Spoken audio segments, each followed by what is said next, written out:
on s'en rend compte que la femme, n'est-ce pas, qui est défendue de vrai en Christ, est celle-là aujourd'hui, n'est-ce pas, que les hommes utilisent. La femme intervient, n'est-ce pas, à des moments, n'est-ce pas, où le besoin, n'est-ce pas, est nécessaire. Aujourd'hui, on dit que la femme, elle ne doit pas faire ci, elle ne doit pas faire ça, mais ce sont ces femmes, n'est-ce pas, qu'on utilise dans la sorcellerie. C'est les femmes qui sont là.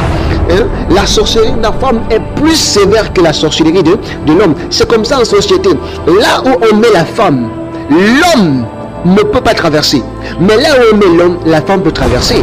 Parce qu'en fait, il y a un mystère dans la femme. C'est que lorsque Dieu a créé l'homme, il a établi l'homme. L'homme, dans son œuvre, s'est rendu compte qu'en fait, ce qui était devant lui, notamment, les animaux étaient deux. Il y avait le mâle et il y avait la femelle. Mais lui, il n'avait personne, n'est-ce pas, avec qui marcher. Alors, l'homme avait besoin de cette consolation. Jésus a dit, il n'est pas bon donc que l'homme soit seul. Je vais lui mettre, il n'est pas bon. Donc, c'est ce malaise que l'homme ressentait. C'est cet isolement, c'est on appelle ça quoi, l'homme se sentait seul en fait, cette solitude là.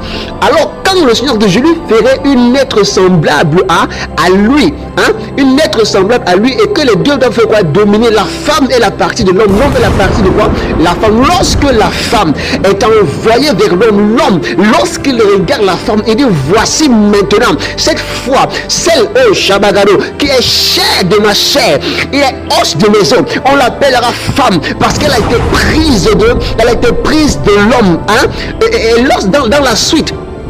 dans la suite des événements, lorsque les deux ont commencé à vivre, Ève et Adam ont commencé à vivre, on s'en rend compte que je parle ici de la femme, de la position de la femme dans la société, dans le